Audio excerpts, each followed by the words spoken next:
안녕하세요. 사연에 빠지다의 DJ 민영입니다. 오늘도 첫 번째 사연 시작하기 전에 구독과 좋아요 버튼 눌러주시고요. 그럼 오늘의 사연 함께 시작해 볼게요. 안녕하세요. 저는 시동생의 친동생까지 줄줄이 달고 사는 40대 맏며느리입니다. 제 소개만으로도 숨이 턱턱 막히는 것 같다는 말씀하시는 분들도 계실 텐데요. 의외로 저는 이 생활이 나쁘지 않답니다. 이른 나이에 가진 것 하나 없는 몸으로 시집와서 지금은 작지만 제 가게도 갖고 있거든요. 거기다 시동생들에게는 든든한 형수님이자 남편에게는 최고의 동반자라는 인정까지 받으면서 어깨를 떡하니 펴고 살고 있으니까요. 물론 여기까지 오는 길이 쉬웠다고 한다면 그것은 거짓말이겠죠. 특히 작년의 일을 생각하면 지금도 머리끝이 쭈뼛하고 서는 느낌이거든요. 그 일로 막내 서방님도 상처가 커서 한동안은 심리치료를 받기도 했답니다. 저는 고등학교만 겨우 졸업하고 바로 생산직으로 뛰어들었어요. 그나마 학교 다니면서 자격증을 많이 딴 덕분에 생산직 중에서도 대우가 좋은 곳에 취직할 수 있었죠. 취직과 동시에 저와 동생들은 살고 있던 집에서 나와야 했습니다. 걷어주셨던 외삼촌께서는 단박에 저희를 쫓아내셨기에 초반에는 좀 많이 힘들었답니다. 그나마 다행인 것은 외숙모께서 부모님의 교통사고 보험금을 외삼촌 몰래 챙겨주셨기에 옥탑방이라도 얻을 수 있었죠. 순탄하지 않은 20대를 보내는 도중에 남편을 만났어요. 제가 일하는 공장으로 나온 본사 직원이었는데요. 지인의 소개로 함께 식사하는 자리를 몇 번 가지면서 호감이 생기고 연애를 시작하게 되었습니다.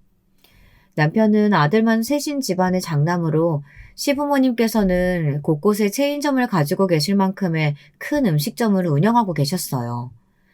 저도 회사 식구들이랑 몇 번 갔던 곳인데 그 음식점의 본점이 시부모님의 소유라는 말에 엄청 놀랐죠. 그리고 생각했어요. 아, 이 남자랑 결혼은 못하겠구나. 나같이 배운 것도 없는 사람을 며느리로 들이겠다고 하실 리가 없지. 라고 말이죠. 그래서 첫 인사를 다녀오고 남편과 헤어질 결심까지 했답니다. 첫 인사를 갔을 때 확 느꼈거든요. 몇 가지 물어보고는 말씀이 없으셔서 말이죠. 하지만 남편은 시부모님께서 저를 엄청 마음에 들어 하셨다고 하더라고요. 저는 전혀 그런 것을 느끼지 못했는데 말이죠. 나중에 알았지만 원래 두 분이 말씀이 없으시더라고요. 오죽하면 제가 장사는 어떻게 하셨냐고 할 정도였답니다. 그랬더니 시아버지께서 웃으시면서 밖에서 그렇게 에너지를 쏟아내보내니 당연히 집에서는 말이 없어지는 것이라고 하시더군요. 결혼 후 저희 부부는 신혼집을 구하는 대신 시댁에 들어가서 사는 것을 선택했어요. 제게는 나이 차이가 많이 나는 쌍둥이 동생도 있었기에 어려운 결정이었죠. 원래는 동생들과 가까운 곳에 집을 얻고 싶었거든요. 그런데 제 사정을 들으신 시부모님께서 동생들까지 다 데리고 집으로 들어오라고 하시지 뭐예요. 아니, 아직 학교도 다녀야 되는데 둘만 옥탑방에서 살게 할 작정이야? 공부하기도 힘든데 살림까지 살아가면서 어떻게 학교를 다녀? 그러지 말고 별채 내어줄 테니까 거기 들어와서 살아. 그래, 어차피 손님방으로만 쓰던 곳이니까 편하게 써라. 그리고 아무리 남매라고 해도 그 나이가 되면 각방 쓰고 싶지. 언제까지 한 방 쓰면서 살아? 거기다 공부도 곧잘 한다며. 다른 건 하나도 걱정하지 말고 공부 열심히 해서 하고 싶은 일 하라고 그래. 진짜 눈물이 핑 돌았어요. 외숙모를 제외하고 우리 남매에게 이렇게 베풀어 주신 분들이 없었거든요. 그뿐만이 아니었어요. 제가 뒤늦게 공부 가고 싶다고 했을 때도 학비 걱정은 하지 말고 마음껏 하라며 격려해 주셨답니다. 정말 남편의 말처럼 시부모님께서는 저를 예뻐해 주셨죠. 처음 시집을 갔을 때는 두 서방님도 함께 살았어요. 불편할 것 같았는데 그것도 또 아니더라고요. 막내 서방님은 까칠해서 툭툭 말을 던지듯이 하는 버릇이 있었지만 둘째 서방님은 정말 다정했거든요. 낯을 가리는 제게 먼저 말도 걸어주고 집안일을 하고 있으면 뭐라도 도와주고 싶어 하셨어요. 저랑 웃음 코드도 잘 맞아서 이야기하고 있으면 계속 웃게 되더라고요. 그에 반해 막내 서방님은 정말이지 얼마나 저하고 싸웠는지 몰라요. 거기다가 손도 많이 가서 툭하면 반찬 투정에 해달라고 하는 것도 많았답니다. 진짜 초반에는 몇 대 쥐어받고 싶다는 생각을 하루에도 12번은 더 했던 것 같아요. 그래도 제가 아프면 제일 먼저 알아보고 약을 챙겨주는 섬세한 면도 있었죠. 물론 좋은 말로 주지는 않았지만요.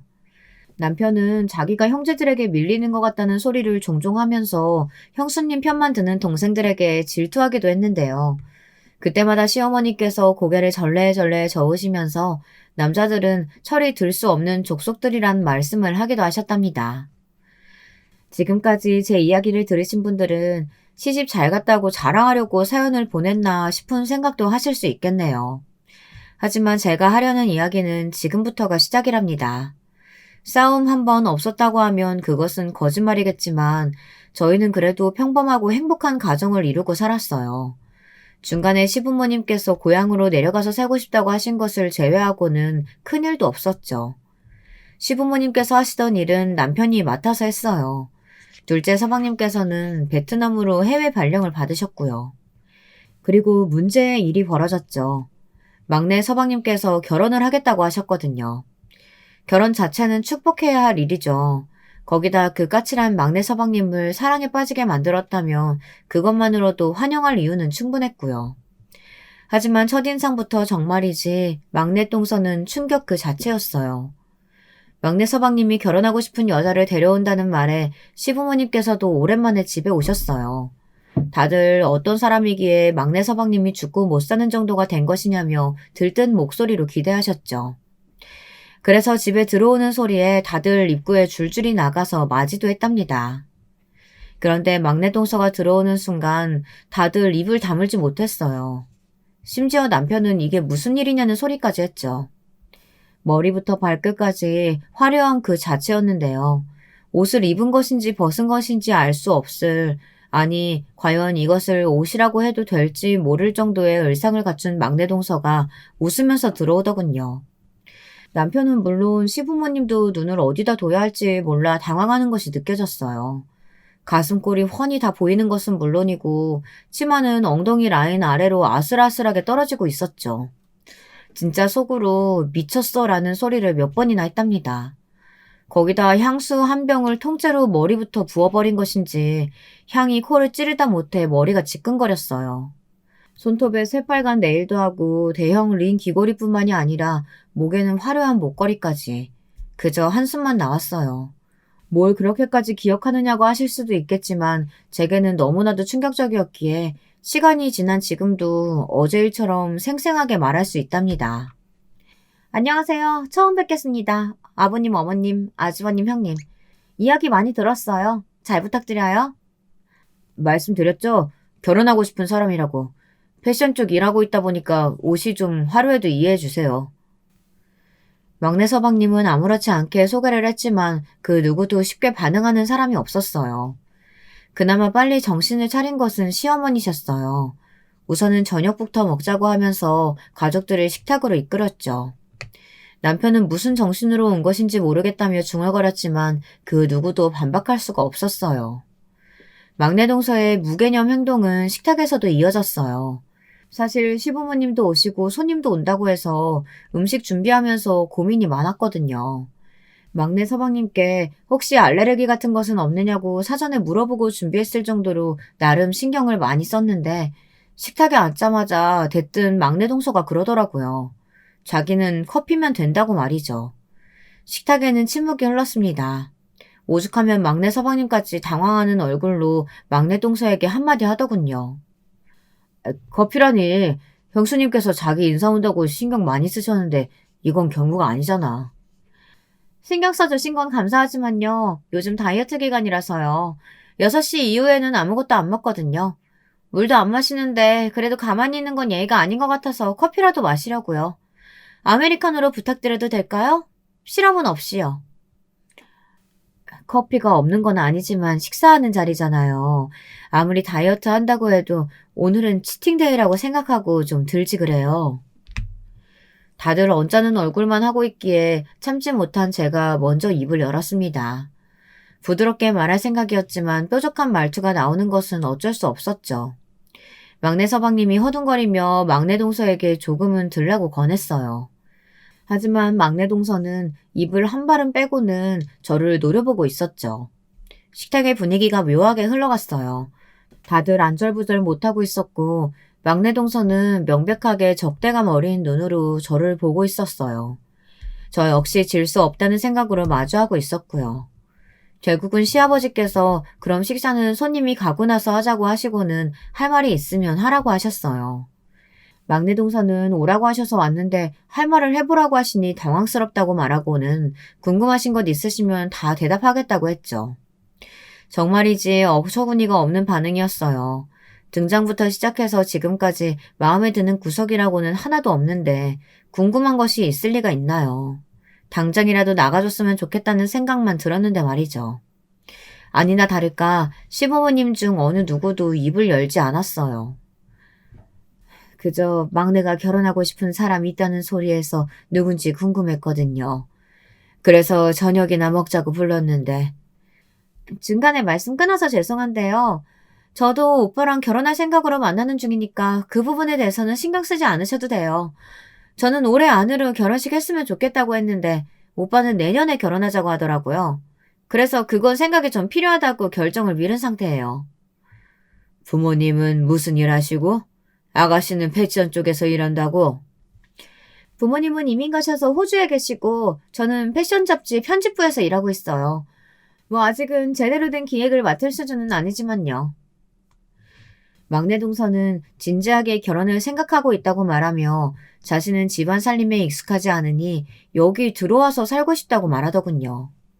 아니 누가 좋아한다고 여길 들어와서 살겠다고 하는 것인지 헛웃음이 났어요. 시부모님께서 계시는 것이면 몰라 지금은 저희 부부와 막내 서방님 그리고 별채의 동생들이 살고 있는데 여길 들어온다뇨. 제 명의로 된 집은 아니지만 지금 가족들 중 막내 서방님을 제외하고 누가 환영한다고 그렇게 떳떳하게 말하는지 어이가 없었죠. 시부모님도 저와 비슷한 생각이셨는지 그 부분에 대해서는 천천히 생각하자고 하시며 말을 아끼셨어요. 그렇게 막내 동서와의 첫 만남은 제 머릿속에 최악으로 남았습니다. 하지만 그 뒤에 벌어지는 일들에 비하면 이것은 아무것도 아니었죠. 시부모님께서는 막내 서방님이 좋다는데 반대할 이유가 없다고 하시면서 못마땅해 하시면서도 별다른 말을 하지는 않으셨어요. 그저 가르쳐야 할 것들이 많겠다고 하셨죠. 저 역시 공감했고요. 그래서 결혼에 관해 구체적인 이야기를 하려고 두 번째로 집에 왔을 때는 따로 불러 이야기를 했답니다. 막내 동서는 처음 집에 왔을 때와는 크게 다르지 않은 옷차림으로 왔더라고요. 거기다 여름이다 보니 이제는 재킷조차 걸치지 않고 민소매 옷을 입고 왔더라고요. 저는 막내 동서를 불러 조용히 이야기를 했어요. 이제 곧 결혼할 사이이니 동서라도 불러도 되겠느냐고 물었더니 편하게 하라고 하더군요. 동서, 여기가 지금 어딘지 알고 있지? 그리고 왜 왔는지도. 당연하죠. 오늘 결혼식 일정 이야기하러 왔어요. 부모님 대신해서 곧 이모가 오시기로 했는데 갑자기 일정 생기셔서 그냥 제가 대신 이야기 듣고 부모님께 전하기로 했어요. 왜요? 꼰대라고 해도 상관없는데 여기 시부모님 계시는 곳이야. 인사하러 오는 자리인데 저번에도 그렇고 오늘도 그렇고 옷차림에 신경을 좀 썼어야 하는 거 아닐까? 인터넷에 조금만 검색해봐도 알 텐데 말이야. 이렇게 짧고 노출이 심한 옷은 피해야지. 법으로 정해진 것도 아니잖아요. 옷은 개성이 중요하죠. 형님이 패션을 모르는 것 같은데 요즘 가장 핫한 스타일이거든요. 그래도 때와 장소는 가려야 한다고 배우지 않았어? 처음에는 패션 잡지 쪽에서 일을 해서 그런가 보다 생각도 했는데 그래도 이건 아니다 싶어서 오히려 패션을 다루는 일을 하는 사람이라면 더 신경을 쓰지 않았을까?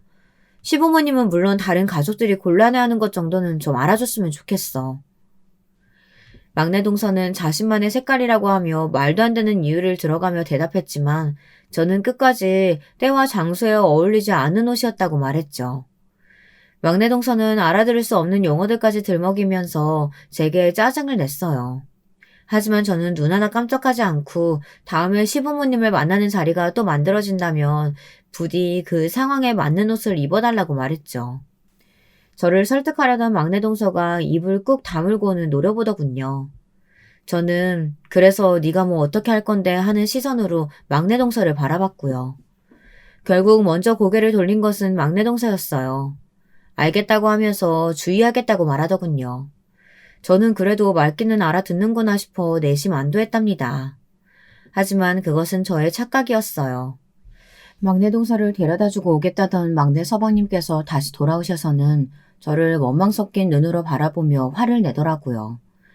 너무 갑작스러운 전개라 남편도 당황하며 말렸지만 막내 서방님께서는 그런 남편의 손길도 뿌리치며 말했어요. 그깟 옷이 뭐가 중요하다고 혼을 내셨어요, 형수님? 집에 가는 차 안에서 얼마나 많이 울었는지 아세요? 아직 결혼도 하기 전인데 벌써부터 윗사람 티내면서 구박이세요? 막내, 너 말 조심해라. 막말로 시부모님께서 계시는 자리인데 그렇게 입고 온 것이 잘했다는 말이야? 해외에서 오래 살았기 때문에 그렇게 입고 오는 것도 너무나도 자연스럽고 당연한 일이야. 그런데 그걸 가지고 몰아붙여서 혼내시면 어쩌자는 거냐고. 형수님, 말씀 좀 해보세요. 네? 막내 서방님은 눈에서 레이저라도 나올 기세로 제게 따져 물었어요. 당황스러웠지만 겨우 정신을 차린 저는 천천히 있었던 이야기를 전하며 막내 서방님 역시 잘한 것 없다고 말했습니다. 그것도 그럴 것이 아내 될 사람과 집을 방문한다면 옷차림 정도는 본인이 나서서 챙겨줘야 하는 것이 당연한 일이잖아요. 저는 패션을 핑계 삼지 말라고 분명히 선을 그으면서 앞으로 이 집에 들어와서 살 거라면 다른 가족들을 생각해서 행동하길 바란다고 말했죠. 기세등등하게 나섰던 막내 서방님도 더 이상 할 말이 없는지 눈치만 보곤 알겠다고 말했어요. 이런 저희의 대화를 곁에서 듣고 계시던 시부모님께서는 아무래도 제가 고생할 일이 차고 넘칠 것 같다고 한숨을 푹 내셨습니다. 그리고 그 말은 그대로 현실이 되었고요. 결혼식을 준비하면서도 숱한 사건 사고가 있었지만 앞으로 닥쳐올 일들에 비하면 아무것도 아니었기 때문에 넘어가도록 할게요. 나름 성대한 결혼식 이후 막내 서방님 부부는 본가에서 살림살이를 시작했어요. 그와 동시에 시골에 계셨던 시부모님께서 한동안 본가에서 지내겠다고 하셨고요. 신혼여행을 다녀오자마자 막내 동서는 시부모님께 엉뚱한 요구를 하고 나섰습니다. 그이한테 몇 번이나 이야기하라고 했는데 아직도 그대로인 것 같아서요. 별채 우리가 쓰게 해주세요. 신혼인데 이렇게 다른 가족들이랑 북적거리며 사는 거 별로잖아요. 별채엔 대학생 사돈들이 이미 살고 있어. 그런데 갑자기 별채라니? 나가시면 되죠. 대학생이면 자취해도 충분해요. 형님이 집을 구해주셔도 되잖아요. 그게 싫으시면 저희 대신 여기 들어와서 살면 되겠네요. 막내 동서는 언제까지 시댁의 친정 가족들을 들이냐며 이만큼 시간이 났으면 눈치껏 나가야 살아야 하는 건 아니냐고 제게 말했어요. 틀린 말은 아니었지만 시부모님께서 워낙 저희 동생들을 아껴주셔서 미처 독립의 타이밍을 놓쳤죠. 저는 동생들과 이야기를 좀 해봐야 하나 생각하는 중이었는데 시어머니의 반응이 완전 의외였어요. 시어머니께서는 잘 살고 있는데 왜 비워야 하느냐며 이미 방 인테리어도 다 끝났으니 더 이상은 언급하지 말라고 확실히 정리하셨어요. 막내 동서는 시어머니께서 반대하실 것은 생각도 못했다는 얼굴로 몇 번이나 이야기를 이어가려고 했지만 시어머니께서는 그 문제로 더 이상은 입에 올리지도 말라고 하셨답니다. 북적거리며 사는 것이 싫다면 지금이라도 집을 구해서 나가라는 말까지도 하셨죠. 막내 동서도 더 이상은 할 말 없었는지 기분이 팍 상했다는 얼굴로 고개를 끄덕이더군요. 첫 시작부터 요란했던 동서의 한 집에서 살기는 당황의 연속이었습니다. 저희 가족들은 아침을 각자 챙겨 먹었는데요. 다들 먹는 스타일이 다를 뿐더러 출근 시간도 제각각이니 누구 하나 기준을 맞추기 어렵더라고요. 그래서 각자 해결하는 것으로 합의를 봤죠. 남편은 아침에 누룽지를 푹 끓인 것을 좋아했어요. 동생들도 마찬가지고요. 그래서 아침이면 저는 누룽지를 팔팔 끓여서 식사 준비를 했답니다. 막내 서방님께서는 시리얼을 먹고 출근하셨어요. 그런데 아침에 주방으로 들어오던 동서가 코를 잡으며 이게 무슨 냄새냐고 하더군요. 무슨 고약한 냄새냐고 짜증을 내는데 저는 누룽지 끓이는 향을 맡고 이렇게 짜증을 내는 사람은 처음이라 할 말이 없더군요. 그리고는 제게 무슨 종이 하나를 내밀었어요. 이게 뭐야, 동서? 저는 아침에 이대로 된 주스 꼭 마셔야 하거든요. 오늘은 어쩔 수 없고 내일부터 부탁 좀 드릴게요. 서방님께 이야기 못 들었어? 우리 집 아침은 각자가 알아서야. 규이나 내 동생들은 나랑 같이 누룽지 먹기 때문에 내가 하는 거고. 동서 아침을 왜 내가 챙겨? 마트에서 재료 좀 사다 달라고 하면 그 정도는 해줄 수 있겠지만 나머지는 동서가 알아서 해야지. 돈은 섭섭하지 않게 드릴 테니까 좀 해주세요. 어차피 형님 나중에 가게에 잠깐 얼굴만 비치는 것이 전부잖아요. 일하시는 것도 아닌데 좀 해주세요. 저는 아침에 바쁘단 말이에요. 동서만 바쁜 사람 아니야. 다들 아침에는 바빠. 그리고 그 모든 사람들을 내가 다 챙겨줄 수는 없어. 그러니까 아침에 주스 마시고 싶거든 직접 해먹어. 그리고 내가 전업주부나 다름없는 건 맞는데 그렇다고 해서 내가 모든 집안일을 다 하고 있는 것도 아니거든. 아니 그럼 형님은 밖에 나가서 제대로 일하는 것도 아니야. 그렇다고 집에서 살림을 꾸려나가는 것도 아니야. 뭐 하시는 사람이에요? 그냥 놀고 먹어요? 양심도 없이? 저는 막내 병서의 필터 없는 말에 순간 울컥했지만 아침부터 어른들 다 계시는데 시끄럽게 만들 수는 없겠다 싶어서 꾹꾹 눌러 참아가며 막내 동서에게 내가 무엇을 하고 있든 신경 쓸 것 없다는 말로 상황을 급하게 마무리했어요. 물론 막내 동서는 고작 주스 하나 못 해주냐고 거슬릴 정도로 떠들어댔지만 저는 애써 무시했죠. 솔직히 말하면 해줄 수도 있었어요. 막말로 레시피도 있으니 뭐가 어렵겠어요. 하지만 막내 동서의 태도가 너무 싫어서 만들어주겠다는 말이 나오지를 않더라고요. 아니 무슨 집에 부리는 사람도 아니고 좋게 부탁할 수도 있는데 특별히 하는 일도 없지 않느냐는 식으로 나오는 게 꼴보기 싫었죠. 그래서 불어 더 못해준다고 말했답니다. 제 말에 기분이 상했는지 출근하면서 인사도 안 하고 그냥 나가더라고요. 참 무슨 사춘기 여학생도 아니고 별일이다 싶었죠. 오히려 출근하던 막내 서방님께서 저한테 오셔서는 죄송하다고 사과를 하더라고요. 잘 타일렀다고 하면서 말이죠. 막내 서방님의 말처럼 잘 타일은 것이 맞기는 한 것인지 한동안은 조용했어요. 아침에 주스가 없으면 안 된다고 하더니 딱히 챙겨 마시는 것 같지도 않더라고요. 그저 커피만 내려서 나갔죠. 저녁에는 가족끼리 둘러앉아 식사를 하기 때문에 준비해야 할 것들이 많았는데요. 막내 동서는 일을 핑계로 거의 늦은 시간에 들어오다 보니 늘 혼자서 밥 차리고 뒷정리하는 날이 많았어요. 그런데 하루는 막내 동서가 아침에 나가면서 저한테 할 말이 있다고 하더라고요. 저는 또 무슨 소리를 하려고 일어나 싶어서 물었더니 저녁에 집에 오면 먹을 것이 하나도 없어서 배가 고프다고 하더군요. 저는 냉장고에 반찬 다 들어있고 밥도 있으니 챙겨 먹으면 된다고 했죠. 그랬더니 차듬식은 싫다고 대꾸하면서 저더러 자기 집에 들어올 시간에 맞춰서 밥을 달라고 하는 거예요. 다른 가족들 저녁은 다 챙겨주시면서 저는 왜 빼시는데요? 다른 가족들은 저녁 시간에 다 모이니까 당연한 거고. 동서, 정말 왜 이렇게 앞뒤 없이 어린애처럼 굴어? 배가 고프면 직접 해먹던가 반찬 다 있는데 렌즈에 잠깐 돌리던가. 그것도 싫으면 라면이라도 먹으면 되잖아. 내가 동서 뒤치다꺼리나 하는 사람으로 보여? 그리고 동서, 여기는 시댁이야. 격 없이 지내는 것이 나쁘다는 것은 아니지만 그래도 말하기 전에 생각이라는 걸 좀 했으면 좋겠어. 제가 밥 챙겨달라는 게 그렇게 화내실 정도로 잘못된 소리예요? 저도 가족인데 가족 취급을 안 해주시잖아요. 내가 언제 그랬다고 그래. 그리고 나도 할 말이 없어서 지금껏 가만히 있는 줄 알아? 동서 시집 오고 나서 몇 번이나 저녁 식사 참석했어? 다른 가족들 위해서 밥이라도 차려봤냐고. 내가 그래도 아무 말 안 했지? 시부모님 다시 내려가시고 나서는 동서 더 했잖아. 내가 지금 동서 속옷까지 빨아서 챙겨줘야 돼?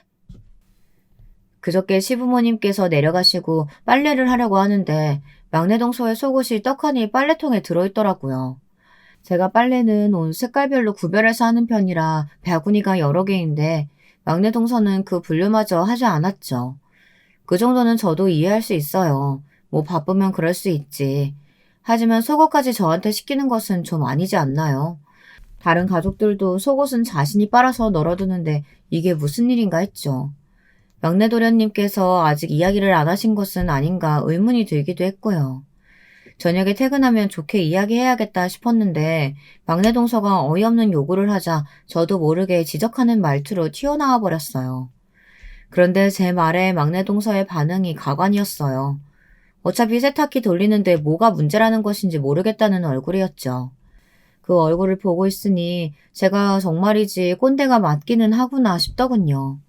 그리고 그 순간 귓가에 시어머니의 말씀이 들리는 것 같았어요. 모르는 것이 많으니 그냥 가르쳐서 데리고 산다 생각하라고 하셨던 말씀이요. 저는 화를 내려다 다시 심호흡을 하면서 기분을 가라앉히고는 하나씩 막내 동서에게 설명을 해줬죠.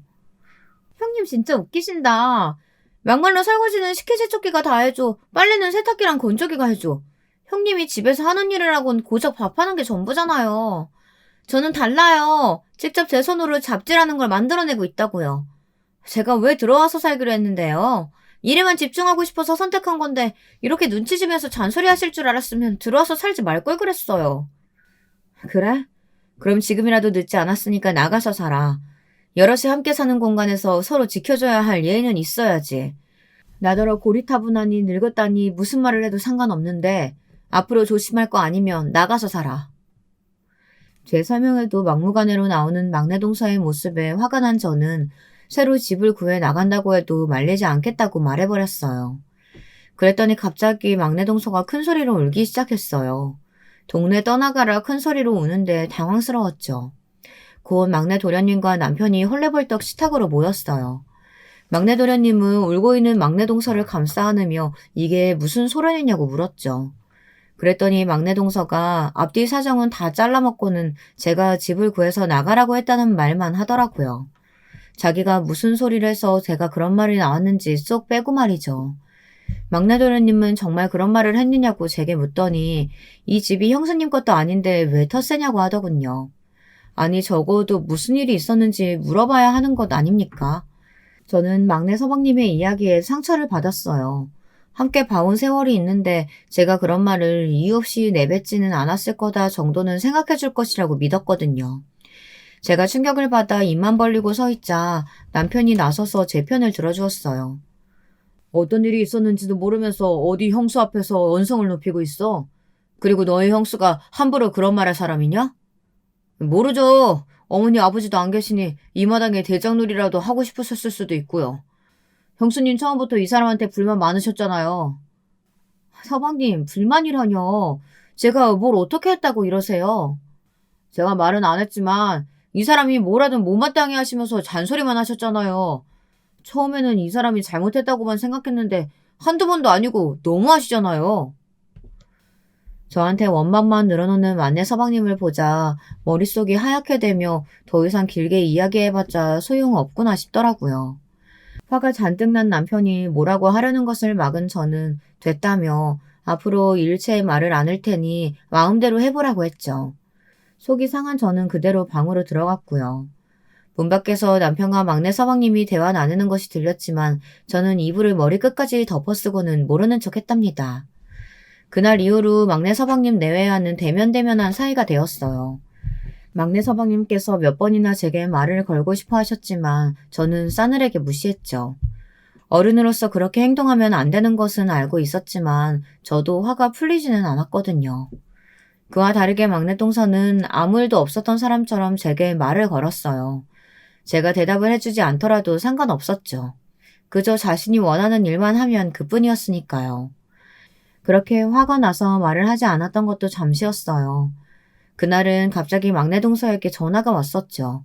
평소에는 전화는커녕 문자도 하지 않는 사이인데 무슨 일인가 싶더군요.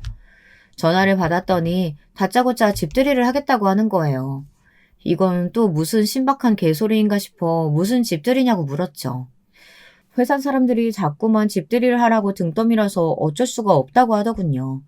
저는 어처구니 없기는 했지만 그런 이야기를 왜 제게 하는지 알고 싶었죠. 막내 동서는 자기도 함께 들어가는데 음식이며 준비는 어떻게 하느냐고 저더러 좀 하라고 하더군요. 해주세요도 아니고 도와주실 수 없겠냐고 묻는 것도 아니었죠. 그저 해달라는 명령조나 다름없는 말이 전부였어요. 당연히 저는 못한다고 했죠. 그랬더니 사람들 앞에서 자기를 쪽팔리게 만들 생각이냐며 무조건 준비하라고 하고는 전화를 딱 끊어버렸어요. 그리고 얼마 안 있어 막내 서방님께도 전화가 오더라고요. 사정 이야기를 들었냐고 하더니 제발 이번 한 번만 도와달라고 하셨죠. 제가 잘못했어요, 형수님. 진짜 딱 한 번만 도와주시면 다음에는 절대 이런 일을 없게 할게요. 이번만 도와주세요. 서방님도 알고 계시죠? 지금 동서가 얼마나 막무가내로 나오는지. 저도 좋은 소리만 하고 살고 싶어요. 동서한테 싫은 소리 하는 것이 뭐가 편하겠어요. 제발 중간에서 서방님께서 좀 챙겨주세요. 이상한 소리 못하게. 막내 서방님은 싹싹 빌면서 몇 번이나 이번만 도와달라고 했어요. 결국 그 소리에 못 이긴 저는 급하게 음식을 준비했죠. 손님들을 한바탕 치르고 나서 저는 그래도 막내 동서가 감사하다는 소리를 할 줄 알았어요. 그런데 고작 한다는 말이 갈비가 너무 적었다는 거예요. 양이 너무 적어서 아쉬웠다고 하며 그럭저럭 한 끼 대접하기로는 무난했다고 말했죠. 저는 못 견디고 바로 폭발했어요. 동서, 고맙다는 말은 못할 망정 지금 뭐라고 하는 거야? 여기가 무슨 한정식 집이야? 어떻게 그런 말을 할 수가 있어? 제가 단어 선택 잘못했다면 사과드리죠. 그런데 제가 이런 말을 해드려야 다음에 이런 일이 있을 때 형님이 실수 안 하실 거 아니에요. 막내 동서는 눈을 똑바로 뜨고는 다 저의 발전을 위해서 하는 말이라고 했어요. 정말이지 어쩌다 이런 사람이 집안으로 들어온 건지 결혼을 반대하지 못했던 지난날이 뼈저리게 반성되었어요. 사람이 바뀌려는 신용이라도 해야 옆에서 격려도 하고 잔소리도 하겠는데 그런 구석이 1도 안 보이자 저도 됐다며 앞으로 손님을 데려오던 뭐라던 저한테 말하지 말고 직접 알아서 하라고 했어요. 막내 동서는 제가 실수를 받아들이는 자세가 이상하다고 뒤에서 소리를 질렀지만 무시했죠. 제 사연을 듣고 계시는 분들에게 여쭈고 싶은 말이 있는데요. 이런 동서에게 보인 제 반응이 어디 잘못된 일이 하나라도 있을까요? 다 같은 며느리인 제가 막내 동서를 모시고 살 필요는 없잖아요. 안 그래요? 제가 너무 꽉 막힌 걸까요? 저와 막내 동서의 사이가 거의 파국으로 치닫고 있다 보니 가족들도 하나둘 눈치를 보기 시작했어요. 그래도 일주일에 한두 번은 단란하게 모여 하던 저녁 식사도 사라졌죠.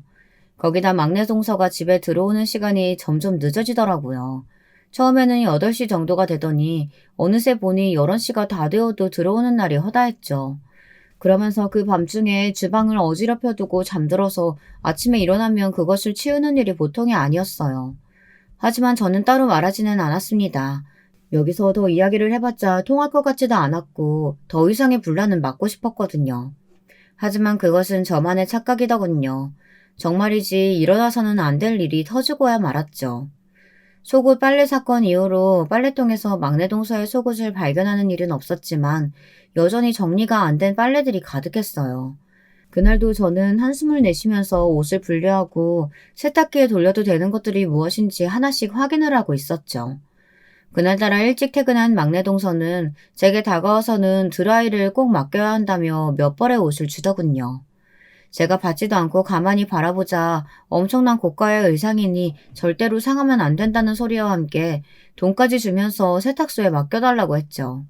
저는 직접 하지 왜 저한테 부탁을 하느냐고 물었지만 막내 동서는 시간이 없다고 말하며 지금도 다시 나가봐야 한다고 하곤 그냥 쌩하니 사라졌어요. 그 와중에도 다음 주에 꼭 필요한 옷이니 바로 세탁소에 맡기라고 하면서요. 진짜 머리가 꽃받치기는 한가 보다 하면서 긴 한숨을 내쉰 저는 남편의 옷까지 함께 세탁소에 맡겼죠. 집에 돌아온 저는 세탁기를 좀 돌려볼까 싶어서 옷을 정리하는데 한 치마 주머니에서 이상한 것이 나오더라고요. 바로 모텔 영수증이었죠. 저는 너무 놀라서 몇 번이나 눈을 비비며 확인을 했어요. 갑자기 모텔이라뇨. 그리고는 남편에게도 그 사실을 알렸죠. 남편은 가만히 뚫어져라 보더니만 제게는 모르는 척하고 있으라고 하곤 자신이 알아보겠다고 했습니다. 저는 너무 궁금했지만 남편의 굳은 얼굴을 보니 차마 물어볼 엄두가 나지 않더라고요. 그래서 알겠다고 하고는 남편이 이야기해주기를 기다렸지만 좀처럼 소식이 없었죠. 그 뒤로도 막내 동서는 몇 번이나 제게 세탁소에 맡기롯을 주더군요. 그나마 다행인 것은 찾아오는 것은 자신이 한다는 정도? 만약에 그것도 안 했으면 제가 계속해서 챙겼을 리가 없죠. 그런데 그날은 희한하게 세탁소에 맡기는 옷이 없더라고요. 평소와 다르다 하면서 세탁기를 돌리고 건조기까지 완벽하게 마무리한 저는 거실에 앉아서 옷걸이에 옷을 걸고 있었어요. 그때였죠. 퇴근했다가 다시 나갔던 막내 동서가 괴성을 지르며 제게 다가오더라고요. 세상에 형님, 이게 뭐예요? 제가 분명 드라이 맡겨야 된다고 했잖아요. 이게 왜 여기 있어요? 드라이? 오늘 등서 드라이 맡겨야 한다는 거 아무것도 없었는데 그냥 다 빨래통에 들어있었지. 아니, 한두 번 맡긴 옷도 아닌데 아직도 제가 다 말씀드려야 해요? 딱 봐도 드라이해야 할 옷이라는 판단이 안 드세요? 이게 뭐예요? 다 줄어들어서. 진짜 형님, 머리가 나쁘다곤 들었는데 이 정도일 줄은 몰랐네요. 세상에 어떻게 하면 좋아? 이게 얼마짜리 옷인데? 저는 순간 머리를 둔기로 맞은 사람처럼 소파에 앉아 휘청거렸어요. 머리가 나쁘다니 그런 말은 또 어디서 들어 제게 하는 것인지 판단이 서질 않았어요. 저는 떨리는 목소리로 지금 뭐라고 했는지 물었습니다. 막내 동서는 고개를 빳빳하게 들고는 자기가 없는 말 한 것도 아니지 않느냐고 했죠. 고작 고등학교 졸업해서 취직도 제대로 못하고 시댁에 빌부터 살고 있지 않느냐고 하는데 저도 모르게 손이 앞으로 나갈 것을 필사적으로 참았어요. 막내 동서는 제가 미안함의 말을 못한다고 생각했는지 점점 더 심한 말들을 쏟아냈어요. 윗사람이다 싶어서 넘어가려고 했는데 이건 아니죠. 모르면 좀 배우던가요. 개나 소나 컴퓨터 앞에 앉아있으면 졸업장 떡하니 나오는 곳에서 겨우 대학 졸업장 딴 주제에 부지런히라도 하던가. 집에서 하는 일도 아무것도 없으면서 어떻게 이런 기본적인 것도 지적을 해야 돼요? 말 조심해, 동서. 내 옷도 아니고 동서 옷인데 왜 내가 신경을 써야 하며 그렇게 아끼는 옷이면 직접 갔었어야지. 그리고 내가 대학을 나오든 말든 그게 동서랑 무슨 상관이고 지금 이 상황이랑 관계가 있는 것도 아닌데 무슨 그런 말을 그렇게 하고 있어? 지금 일은 그저 동서가 나한테 부탁을 할 때 제대로 하지 않아서 벌어진 일이지 내 잘못이 아니거든. 그러니까 건방 떨지 말고 눈 똑바로 떠. 더 이상 참지 못한 저는 소리를 높였어요. 그동안 눈 감고 넘어갔던 일들까지 꺼내서 이야기했더니 오히려 코웃음을 치더군요. 그리고는 고작 한다는 말이 옷을 어떻게 하겠느냐는 소리였어요. 몇 천만 원이나 하는 고가의 옷이라는 소리와 함께 국내에서 구하기도 힘든 옷인데 어떻게 배상할 생각이냐고 했죠. 당연히 저는 배상할 책임도 의무도 없다고 했어요. 지루한 공방이 이어졌지만 저는 꿈쩍도 하지 않았어요. 이런 저 때문에 약이라도 오른 것인지 벼랑간 막내 동서가 크게 소리를 지르며 들고 있던 옷을 제 얼굴로 던지더군요. 형님 장기를 다 내다 팔아도 이 옷은 못 구하거든요. 그만큼 비싼 옷이라고요. 이 옷의 가치에 비하면 형님은 발끝에 때도 아까워. 알아? 진즉에 머리에 똥만 찬 꼰대 새끼라는 건 알고 있었지만 솔직히 말해봐. 일부러 그랬지? 나 골탕 먹이려고 일부러. 지금 하는 행동 보니까 알겠네. 정도껏 해. 동서 이렇게 나오면 나도 좋게 말 안 할 테니까. 내가 그렇게 부러웠어? 구질구질한 옷이나 걸치고 다니면서 할 줄 아는 거라고는 바닥 기어다니며 걸레질이 나는 팔자가 원망스러웠으며 아무것도 남기지 않은 부모를 원망하던가. 왜 나한테 화풀이야? 이게 말이면 다인 줄 아나. 야! 화가 머리끝까지 난 저는 막내 동서의 머리채를 잡고는 입이 있다고 아무 말이나 해도 다 되는 줄 아느냐고 소리를 질렀어요. 막내 동서도 질세라 제 머리를 붙들고 무식하게 힘만 세다고 소리를 질렀죠. 그렇게 난장판이 벌어졌어요. 정말이지 동네 개싸움도 이렇지는 않겠다 싶을 수준이라 지금 생각해도 화끈거리긴 하네요. 그렇다고 해서 후회를 하진 않아요. 저도 진짜 많이 참았거든요. 그때였어요. 남편이 퇴근하고 들어와서는 우리 둘이 싸우는 모습을 보고 말았죠. 놀란 남편은 큰 소리로 당장 그만두라고 외쳤어요. 갑자기 등장한 남편에 당황한 저는 냉큼 막내 동서의 머리채를 놓으며 제 머리를 잡고 있는 손을 비틀어서는 밀어버렸어요. 바닥에 꽈당 엉덩방아를 찍은 막내 동서는 눈에 쌍심지를 켜고 저를 노려보았죠. 남편은 이게 뭐하는 짓이냐고 묻고는 제게 다가와서는 혹시 다친 곳은 없는지 보더라고요.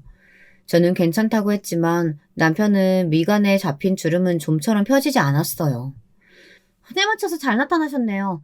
큰 아주버니께 물어보자고요. 형님이 고의로 제 비싼 옷을 세탁기에 돌린 골빈짓을 했는데 어떻게 하실래요? 이게 얼마짜리 옷인지 아세요?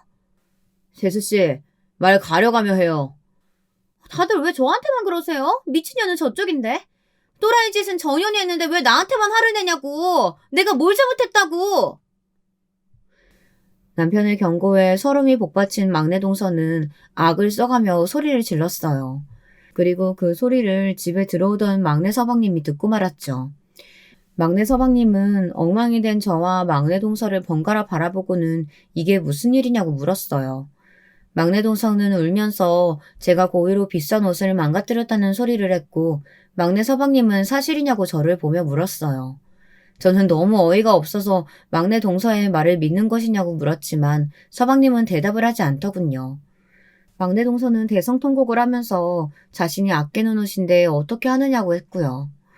막내 서방님은 그런 막내 동서를 달래려 일으켰죠. 그러고는 저를 바라보며 믿을 수 없는 이야기를 했어요. 제가 그동안 들어온 일이 있어서요.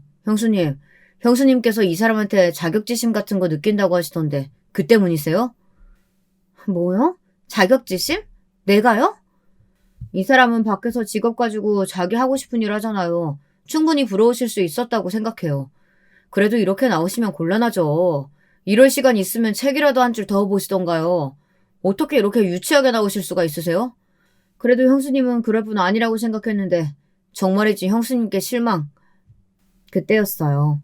막내 서방님이 말이 끝나지도 않았는데 남편이 성큼성큼 다가가더니 다짜고짜 막내 서방님의 뺨을 세게 내리쳤어요.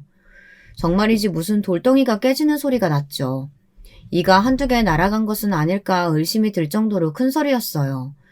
막내 서방님은 형님에게 맞았다는 사실이 믿겨지지 않은 얼굴을 하며 남편을 바라보았어요.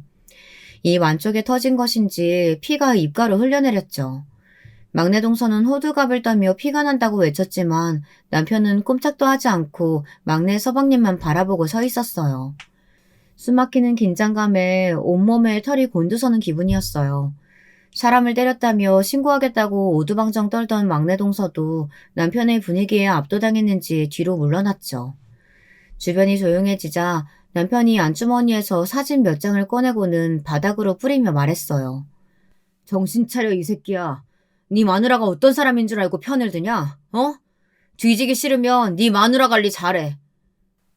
그게 무슨... 형!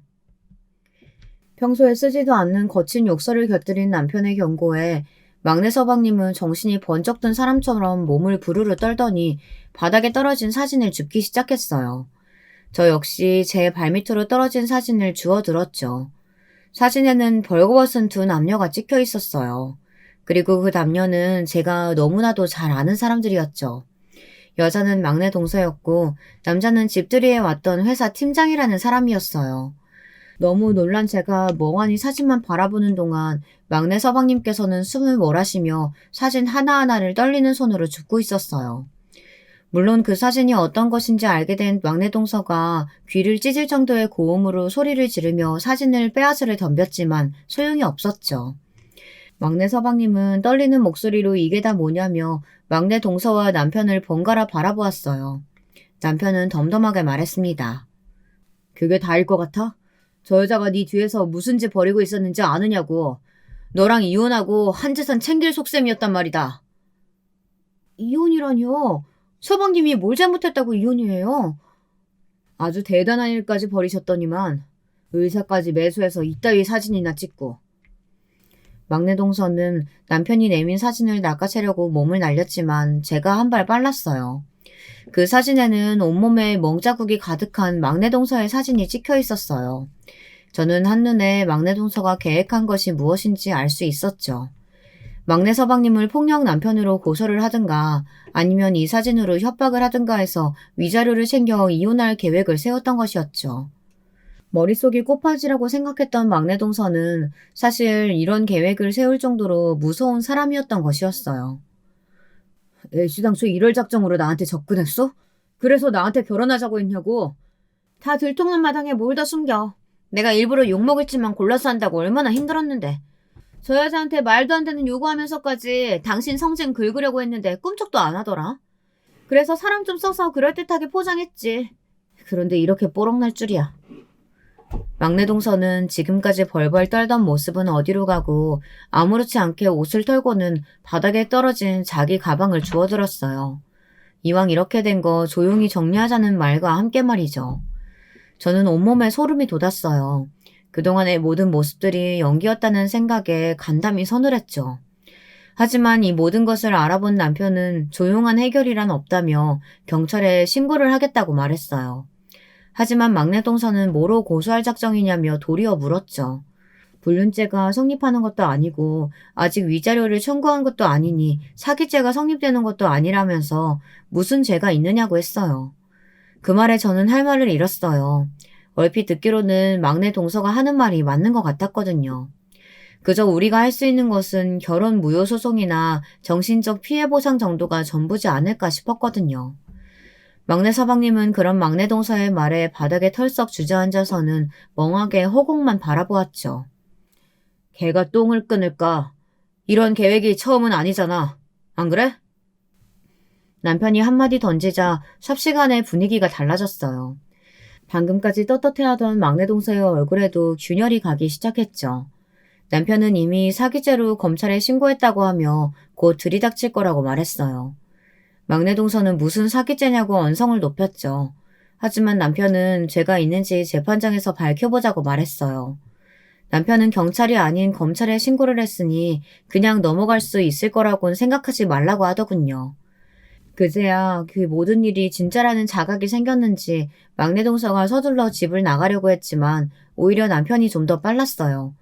그런 막내 동서를 막아서고는 절대 도망 못 간다고 외치며 막내 서방님에게 저지른 죗값을 다 받게 하겠다고 말했어요. 저는 초점을 잃은 눈으로 앉아있는 막내 서방님에게 다가가 그의 등을 쓸어내리며 괜찮다고 속삭였어요. 하지만 이미 상처를 받은 막내 서방님은 제품에 안겨서는 조용히 울기만 했죠. 그 뒤로는 뭐 다들 생각하시는 대로 흘러갔어요. 막내 동서를 잡아가기 위한 사람들이 찾아왔고 발버둥치는 막내 동서를 끌어냈죠. 한패로 움직이던 남자와 을사도 이미 잡혔더라고요. 막내 동서는 끌려가는 마지막 순간까지 막내 서방님을 불렀지만 소용이 없었답니다. 거대한 폭풍우가 몰아치고 지나간 기분이었어요. 시부모님께서는 사건의 전말을 듣고는 어떻게 이런 일이 생길 수 있느냐며 충격을 받으셨죠. 무엇보다도 그 모든 것이 재산을 노린 연기였다는 사실에 다들 무서움에 몸을 떠셨답니다. 그런 일들이 우리에게 닥칠 거라고는 아무도 생각하지 못했기 때문이죠. 그 인간들이 어떤 벌을 받았는지 더 이상 알아보지 않았어요. 남편이 철저하게 자신의 선에서 해결할 테니 신경 쓰지 말라고 했거든요. 그리고 저도 막내 서방님 챙기느라 바쁘기도 했고요. 자존심 강하던 막내 서방님은 어렵게 마음 열었던 상대가 사기꾼이었다는 것과 그 말에 이리저리 휘둘리며 저를 오해한 자신을 용서하지 못했어요. 저만 보면 미안하자 잘못했다라는 말을 반복하며 고개를 숙였죠. 제가 할 수 있는 일이라고는 그런 막내 서방님에게 용서하겠다는 말로 마음을 가볍게 해주는 것이 전부였어요. 물론 지금은 막내 서방님도 많이 좋아지셨어요. 그때부터 일을 그만두고 심리치료 받으며 목공예를 시작하셨는데 지금은 완전히 빠지셔서 집안 가구들을 하나씩 바꾸고 계시는 중이랍니다. 남편은 아예 공방을 하나 차려줄 생각이더라고요. 저 역시도 찬성이고요. 일어나면 안 되는 일이 찾아온 것은 맞지만 그래도 가족들이 서로 힘을 합해 잘 이겨내고 있으니 이 또한 다행이라는 생각이 드네요. 끝까지 들어주셔서 감사합니다. 여러분, 두 번째 사연 시작하기 전에 좋아요와 구독 꼭 눌러주실 거죠? 그럼 두 번째 사연 바로 시작합니다. 안녕하세요. 저는 이런 곳이 있는 줄도 몰랐는데 친구가 얘기해줘서 알았어요. 엄마들만 들으시는 줄 알았더니 30대인 제 친구도 듣고 있더라고요. 저도 여기 들어와서 같이 듣다 보니 왠지 모르게 좀 중독성이 있는 것 같아요. 그러다 보니 제 얘기도 웬만해서 보낼 만한 게 아닌가 싶어서 이렇게 적어보게 되었답니다. 저는 늦게 결혼을 한 편이에요. 30대 중반에 결혼을 했고 그런데 맏며느리가 되었답니다. 아들만 셋인 집에 시집을 가는데 저 빼고 이미 밑에 동서자리들은 다 일찍이 들어와 있었더군요. 특이한 게 이 집 서방님들은 전부 다 연상녀들을 만나서 동서들 나이는 저랑 동갑이거나 2살 위였어요. 그런데 갑자기 그들 입장에서는 제가 형님이랍시고 늦게 등장을 했으니 자기들 딴에는 뭔가를 알려주고 싶었나 봐요. 제 기준으로 큰 동서, 작은 동서 이렇게 나눠서 얘기를 해야 될 것 같은데 저보다 2살 많은 큰 동서가 먼저 말을 걸어왔어요. 형님이라고 이제 정식으로 불러야겠어요. 저희랑도 이제 친하게 지내요. 원래는 제가 맏며느리나 마찬가지였는데 형님이 오셨으니까 저는 뒤로 물러나야죠. 제 밑으로 동서도 있는데 같이 인사해요. 여기도 서방님보다 연상이고 그때 얘기 들어보니 형님이랑 나이대는 동갑인 것 같더라고요. 딱히 저는 나이 같은 게 다 일일이 궁금하진 않았지만 굳이 이런 걸 물어보시더군요. 우리 남편은 본인보다 어린 여자를 만났지만 저는 의도치 않게 남편 집에서는 제일 맞이라는 자리를 차지하게 되어 약간 얼떨떨했어요. 그 밑에 동서들이라도 없었으면 모를까 뭔가 며느리 체계가 다 완성되어 있는 곳에 제가 들어오니까 좀 어색하더라고요. 심지어 다들 아기들도 낳아서 어린이집 다니는 또래였고 그 둘끼리는 친해 보였어요.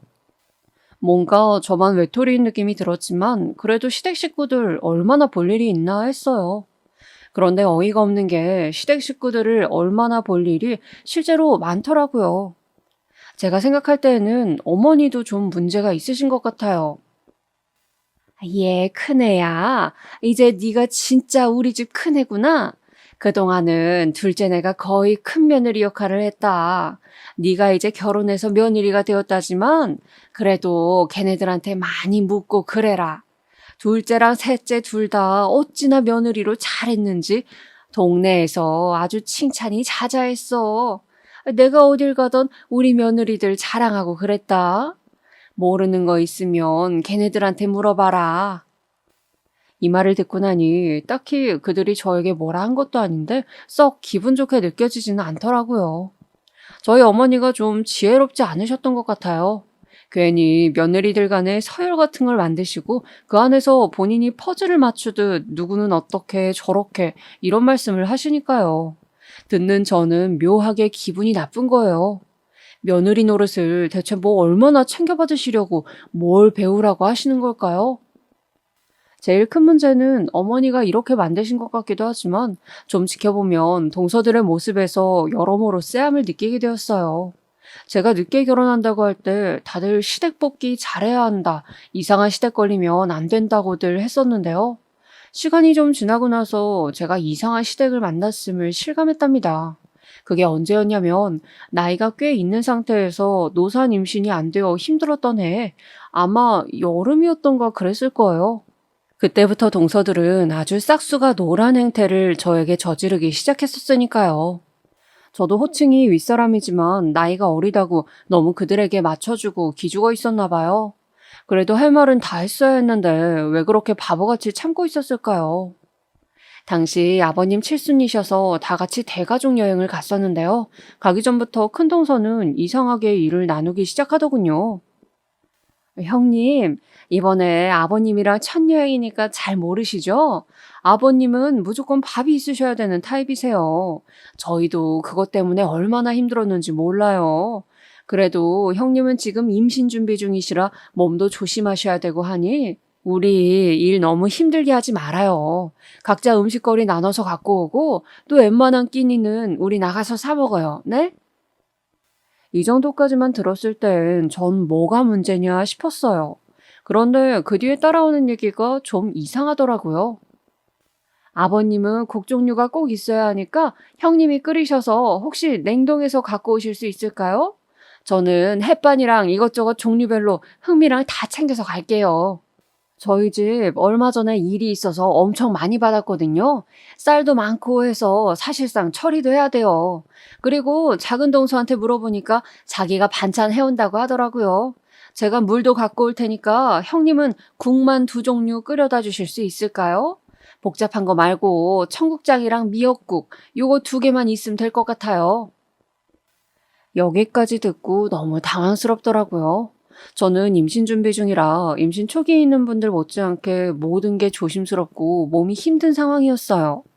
그런데 무슨 청국장이랑 미역국을 10명이 훌쩍 넘는 식구가 먹을 양으로 끓여오라는 건가요? 진짜 생각할수록 기 막히고 너무 싫어서 여행이 땡기지 않았어요. 남편에게 이 말을 했더니 본인 딴은 동서편을 드는 거예요. 제가 뭘 모른다고 하는데 그나마 남편이 멋모르고 떠들어댄 건 이때가 마지막이긴 했답니다. 이후에 제가 엄청 긁어댔거든요. 아, 재수 씨가 그랬다고? 아버지가 밥 없으면 못 사는 타입이긴 하지. 근데 엄마가 해도 될 텐데 왜 너를 시켰지? 몸도 안 좋은데 말이야. 그래도 다들 돌아가면서 하자고 했으니까 이번만 좀 해보자. 재수 씨도 다 좋은 게 좋은 거니까 한 말이겠지. 여기까지 말을 들으니 지금 배에 애기 품겠다고 고생하는 게 누군데 너무 화가 나더라고요. 오빠, 그걸 지금 말이라고 해? 그럼 왜 그 음식을 오빠가 해갈 생각은 못 해? 나는 못 끓여. 오빠가 뭐 밀키트를 사다가 하던지 재료 사와서 어디 인터넷이라도 보고 끓이던지 해. 내가 지금 임신 노력하느라 얼마나 힘든지 알아? 시댁 여행 가는 것도 갑자기 잡혀서 나는 지금 움직이는 것도 부담스러워. 별일 같지 않으면 오빠가 하라고. 이렇게 와락 소리를 질렀더니 남편도 움찔하더니만 제 눈치를 엄청 보더군요. 아닌 게 아니라 남편이 엄청나게 구애하고 따라다녀서 하게 된 결혼이었어요. 어머니도 결혼할 무렵 놀라셨던 게 이 사람은 평생 결혼 안 할 줄 알았다고 하셨거든요. 아무리 다시 생각해봐도 참 별일이야. 나는 장철이가 결혼할 거란 생각은 꿈에도 안 해봤다. 워낙에 결혼 생각도 없고 쟤는 그렇게 평생 혼자 살 줄 알았어. 그런데 이렇게 결혼할 아가씨를 데려오다니 실감이 안 나는 거야. 암튼 인연이 있기는 정말 있나 보다. 어머니가 말씀하신 그대로 우리는 그렇게 몇 년 연애를 하고 난 뒤 결혼하게 되었어요. 저도 이 사람이 좋았고 이 사람도 우리 집 앞에 와서 저희 아빠에게 사정사정하고 우리 오빠한테도 자기 편이 되어달라고 엄청 노력을 했었어요. 실제로 결혼한 뒤에도 웬만하면 저에게 맞춰주는 사람이라 저는 남편에게는 만족을 하고 있는 편이에요.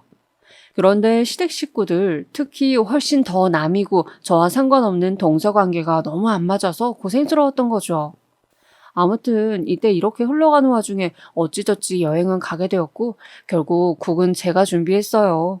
남편에게 시켜두고도 왠지 안쓰럽기도 하고 자기가 알아보겠다고 이것저것을 찾아보고 주말 아침에 맡으며 시장을 다니는 걸 보니 좀 그렇더라고요. 대신 엄청나게 경고를 했어요. 오빠 똑바로 들어.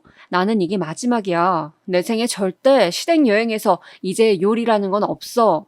앞으로 오빠가 알아서 해. 이렇게 말하니 어찌나 바보처럼 한박 웃음을 지으며 좋아하던지 진짜 바보가 따로 없다니까요. 바보도 착하고 나를 좋아해주고 어떻게든 맞춰주려는 바보니까 저도 이렇게 좋아하고 같이 살고 있는 것 같아요. 우리 둘끼리는 전혀 불만이 없지만 이대로 여행을 가보니까 더더욱 굴곡진 저의 시댁 관계를 느끼게 되더라고요. 동서들은 저한테 그렇게 손 많이 가고 신경 쓰이는 청국장과 미역국을 시켜두고는 그놈의 햇반이나 반찬은 죄다 사서는 그냥 박스에 대충 넣어가지고 온 거예요. 작은 동서가 반찬을 준비했다더니 전부 다 시장에서 사왔더라고요. 그것도 어찌나 대충 해왔던지 반찬 가게에서 산 티라도 내질 말던가 그냥 가격이 붙어있는 채로 들고 온 거예요. 저도 성질이 있다면 있는 사람이라 이걸 한번 티내고 싶었지만 그래도 큰 동서에게 왠지 눈치 보여서 할 말을 다 할 순 없었어요. 게다가 아주 여우같이 저를 막 칭찬하면서 잘하셨다며 치켜 세우는 거예요. 누가 봐도 앞으로 더 시켜 먹으려고 마음에도 없는 칭찬을 하듯 너무 가식적인 게 느껴지더라고요. 어머, 형님, 진짜 많이도 끓여오셨네요. 이거 정말 내내 먹어도 될 정도로 많은데요? 너무 고생 많으셨겠다. 냄새 너무 좋고 진짜 맛있어 보여요. 아버님도 이제 형님이 만드신 것만 드시겠다고 하시겠어요. 이제 작은 동서랑 저는 밀려날 것 같아요. 와, 이 말이 정말 너무 얄밉게 느껴지더군요. 저만 혼자 씩씩거리면서 그냥 참고 대꾸도 제대로 안 했어요. 그런데 저도 참 바보 같은 게 기분 나쁘거나 한 게 얼굴에 꽤 드러나는 편이거든요. 동서도 그걸 제깍 눈치채고서 살살 제 주변을 살피더라고요. 그러면서 굳이 앞에 멍하니 있던 서방님을 불러다가 먹거리를 정리해달라고 시키더군요. 그 말에 어머니는 질색을 하는 거예요. 아이고, 얘. 여자들끼리 하면 금방 하는 일을 왜 남자를 시키냐? 얘네들 부엌 들어가면 아무것도 못해. 그냥 놔둬. 근데 그때 남편이 사이다처럼 나서면서 상황을 해결해주긴 했었어요. 아, 엄마도 참 뭔 소리래. 아버지는 집에서 그렇게 부려먹으면서 왜 아들들은 안 시켜? 야, 니네 일어나. 니들 형수도 그렇고 재수 씨도 챙겨오느라 고생했잖아. 빨리들 일어나. 이러니 어머니는 연신 안절부절하면서 결국은 이날 분위기의 끝은 제가 밉상인 채로 끝나게 되었지 뭐예요. 제 생각엔 나름 며느리 경력이 좀 되었다는 큰동서가 이런 분위기를 모를 리가 없거든요. 왠지 어머니 성향을 알고 저를 먹인 게 아닌가 싶더군요. 이날 이후로 어머니는 뭔가 저를 자기 아들들 고생시키는 이미지로 점 찍으셨거든요. 큰애는 몸이 너무 약한 거 아니냐? 둘째나 셋째는 임신을 해서 배가 산 만큼 불러 있어도 저렇게 힘들어하진 않았다. 거 너무 약해서 그런가? 애기도 잘 안 들어서 그 말이야. 오죽하면 도움도 안 되는 남자들이 같이 도와야 할 정도로 못 움직여서 쓰나? 건강 좀 잘 챙겨라.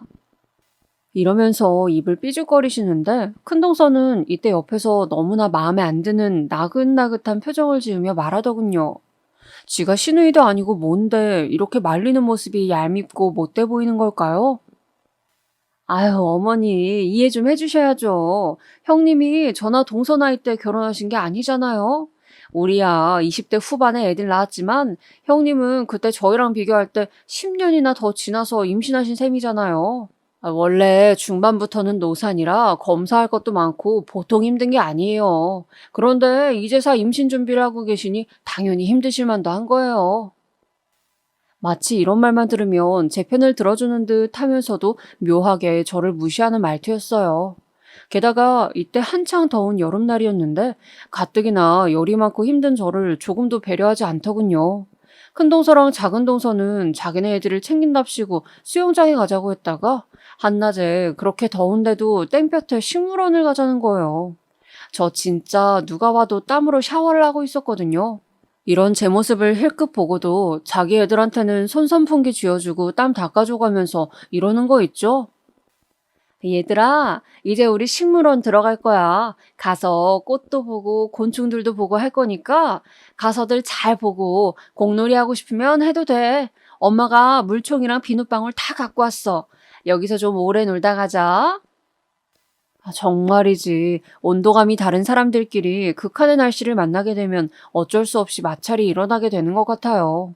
나는 더워 죽겠는데 저쪽은 그렇게 엄청 덥지도 않은지 쨍쨍한 날씨가 마음에 든다면서 말 같지도 않은 평을 하고 있는 거예요. 햇빛 쨍쨍하고 미세먼지도 없고 이런 날에 사진도 많이 찍어놔야 해. 그래야 니네 관찰일기도 쓰고 얘기할 거리가 많지. 그리고 물총도 갖고 놀고 갈아입을 옷도 넉넉하니까 한참 놀다 가자. 그러니 저는 거의 사경을 헤맬 지경인데 당장 1분 1초라도 빨리 에어컨 있는 곳으로 피신하고 싶은 와중에 진짜 너무 화가 나더라고요. 어머니랑 아버님도 신난다고 앞에서 손주들 재롱 보고 계시고 이때 너무 힘들어서 남편에게 사정해서 둘이 들어와 버렸어요. 제가 임신 준비를 하건 말건 간에 그들은 아무런 상관도 하지 않았고 2박 3일의 일정 중 삼시세끼 밥을 해먹으면서 설거지까지 아주 야무지게 시켜 먹더군요. 돌아와서 저는 며칠 알아눕고 일어나지도 못했어요. 그래서 그 이후로 동서들이 또 저 말 같지도 않은 여행을 계획하면 무조건 갈 수 없단 식으로 말을 했는데요. 이걸 또 어머니한테 이상하게 전달을 해놓은 거예요. 큰애야, 이번에 애들이 가평으로 놀러 가자는데 너는 안 된다고 했다며? 가족들끼리 자주 보고 더 친해져야 하는데 그렇게 너 혼자 자꾸 거절하고 그러면 어떡하냐? 네가 우리 집 문화를 모르는데 동서를 보고 좀 배워야지. 남들은 아랫사람이 윗사람 보고 배운다는데 어떻게 너는 거꾸로냐? 이렇게 가면 안 되는 거야. 그렇게 저만 졸지에 나쁜 사람이 되어버린 거예요. 하지만 저는 꿋꿋하게 그러거나 말거나 가족들 여행에 끼지 않았어요. 고마웠던 건 남편이 딱히 불만을 가지지 않았다는 거예요. 나는 네가 먼저야. 우리 둘이 잘 살자고 만난 거니까 우리 둘이 재미있게 잘 살자. 엄마도 나중에 이해해 주실 거야. 희한하게도 장남인들 남편은 이런 가치관을 갖고 있더라고요. 보통 장남들은 결혼하면 안 하던 효도도 하려고 든다는데 말이에요. 이후로 저는 임신을 위해 몇 번 더 노력을 하다가 잘 안 되기도 하고 그때마다 남편은 저를 다독여줬어요.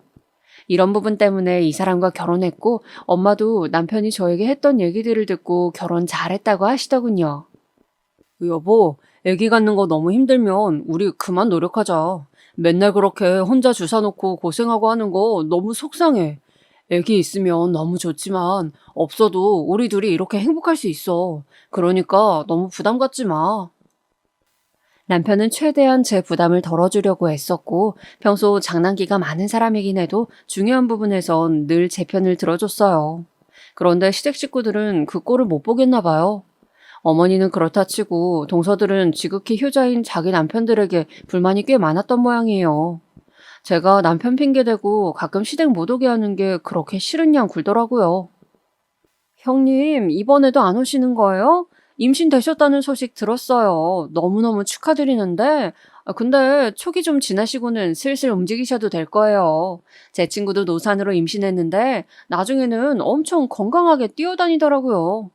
요즘 저희 남편이며 막내 서방님까지 또 가족여행 가자고 난리예요. 그리고 다들 아주버님이랑 형님도 보고 싶어해요. 이건 누가 봐도 거짓말일 게 분명했어요. 그리고 실제로 보고 싶다고 해도 저보고 어쩌라는 건가요? 임신 준비할 때도 그렇게 여기저기 끌고 다니면서 제 사정은 조금도 안 봐줬으면서 임신 초기인 저는 더더욱 움직이기 싫었어요. 그러던 어느 날 그나마 남편이 벽이 돼주어 편하게 지내는 듯 했던 제 삶에 또 다른 풍파가 밀려오게 되었어요. 이래서 인생은 계속해서 새로운 고난이 들이닥친다고 하던가요. 사실 여러모로 참 유감이고 속상한 사실이긴 하지만 제가 임신해 있을 시기와 맞물리니까 이거 참 어떻게 해야 할지 모르겠더라고요. 정말 너무 생뚱맞게도 갑작스런 질병이 우리 집안으로 들어오게 된 거예요. 바로 치매. 그것도 다름 아닌 저희 어머니에게 말이에요. 저는 전혀 어머니에게 그런 기색을 느끼지 못했는데 왜 이런 게 발병된 건지 모르겠어요. 아무튼 남편에게 전해 듣고 나니 상황이 꽤나 심각하더라고요. 엄마, 치매 초기래. 와, 나 지금 너무 실감이 안 나. 얼마 전에 장은이네 집에 오다가 길을 잃어버리셨다는데, 그게 말이 돼? 엄마네에서 거기까지 거리가 얼마나 된다고. 그리고 10년 넘게 살고 있는 동네인데 길을 잃었다니, 이건 말도 안 되는 얘기지. 남편이 말한 그대로 어머니는 막내 서방님네 집에 가는 길을 헤매셨고, 동네 사람들이 지구대에 데려다줘서 겨우겨우 연락이 닿았더군요. 이때 아들 셋들이 다 놀라가지고는 제정신이 아니었어요. 저 역시도 좀 안타깝다고 여기던 상황에 저는 전혀 준비도 되지 않은 이상한 이야기를 큰동서로부터 전해 듣게 되었어요. 이건 본인만의 생각이 아니라 막내동서 서방님들 모두의 뜻을 합한 거라는데 솔직히 너무 화가 나더라고요. 형님, 지금 어머님 상태가 많이 불안하시니까 제가 말씀드린 대로 얼마간은 좀 형님네 계시게 해주세요. 아버님도 직장 나가시니 아무도 돌봐드릴 수가 없고 아시다시피 저희 집이나 막내 동서는 애들이 있잖아요. 형님도 임신 중이긴 하시지만 지금 위험한 시기도 아니고 어머님 한 분만 봐주시면 되니까요. 그리고 지금은 그렇게 막 걱정할 상태는 아니라고 들었어요. 아니, 그럼 자기가 모시면 되는 거잖아요. 그렇게 걱정할 상태 아니라면서 어렵게 겨우겨우 임신한 형님네 보내는 게 맞는 건가요? 제 마음 같아서는 바로 딱 잘라서 거절하고 싶은 마음이 굴뚝 같았어요. 하지만 언제나 다정하고 제 편이 되어주던 남편은 평소 같지 않게 많이 긴장하고 있었고 어머니를 무척 걱정하고 있었어요. 그러니 저도 별 수 없더라고요. 워낙 지극정성으로 잘해주었던 이 사람이 괴로워하는 모습은 보고 싶지 않았어요. 그러니 일단 힘들어도 어머니를 모시기로 했고 제가 할 수 있는 최선을 다했어요. 정말 다행인 것은 그나마 이때 정말 큰 동서 말 맞다나 어머니의 증상이 두드러지게 심하시진 않았답니다. 솔직히 아예 거의 인식이 안 될 정도로 불편한 게 없어 보이셨어요. 예, 내가 여기 이렇게 와 있으니까 큰애 너도 불편하지? 계속 여기 있지 않아도 될 것 같은데 나도 이제 그만 집에 가련다. 아무리 그래도 귀한 손주 생겼다는데 너도 좀 쉬어야지. 사실 어머니는 제가 차려드리는 음식도 썩 입에 안 맞으시는 것 같았고 잠자리도 편하지 않으신 듯 했어요. 굳이 내색은 안 하셨지만 음식들 남기시는 걸 봐도 그렇고 아무튼 저도 우리 엄마 말고 그렇게 어른이랑 같이 있어 본 적이 없거든요. 부른 배를 안고 제 몸 챙기고 병원 다니기도 바쁜데 어머니를 마치 감시라도 하듯이 지켜보고 있어야 하니 서로 간에 불편했었어요. 그러니 제 입장에선 어머니가 알아서 저렇게 가시겠다 하니 마음이 좀 편할 것 아니에요? 근데 그게 어찌나 마음에 안 들었던지 이후에 큰동서가 전화를 걸어와서 뭐라고 하지 뭐예요. 아, 어머니는 아직 티는 안 나지만 그래도 언제 갑자기 아파지실지 몰라요. 형님도 좀만 더 같이 계셔보시지. 그냥 냅다 보내신 거예요? 아주버님이 뭐라고 안 하세요? 이렇게 얘기를 해오는 큰동서를 보니 아무리 저보다 나이가 위라고 하지만 너무 기분이 나쁜 거예요. 동서, 나랑 어머님이랑 이미 합의 다 해서 얘기를 끝냈는데 왜 그러는 거예요? 나도 병원 왔다 갔다 하고 집에 누워있다시피 했어요. 그런데 동서들이 하도 부탁하는 바람에 어쩔 수 없이 어머니 2달 모셨는데 그게 부족한 것 같아요? 그럼 동서가 좀 봐주면 되는 거 아니에요? 나 어제도 살짝 하혈하고 무리해서 지금도 누워있는 중이에요. 대체 나한테 왜 그러는 거예요? 어머, 형님. 저는 싸우자고 한 말이 아니에요. 당연히 형님 힘드신 거 저도 알아요. 근데 그저 어머니가 평소 같지 않은 상황이시니까 몇 마디 한 거예요. 오해하지 마세요. 이러다가 형님 동서 사이도 안 좋아지겠네요. 은근히 지금 이런 얘기의 시발점이 모두 저에게 있는 양 슬쩍 꼬리를 돌리는 걸 보니 이거 되게 얄밉더라고요. 하여간 얘기는 이렇게 무마되는 듯 했는데 맨날 저한테 요런 여우 같은 소리를 해대는 큰 동서와 작은 동서는 이쯤에서 그치질 않더라고요. 너무 얄밉게도 지들 남편에게 저에 대한 험담을 한 거예요. 나중에 이걸 남편을 통해서 듣고 얼마나 열받던지. 이때 저 뒷목 잡았어요.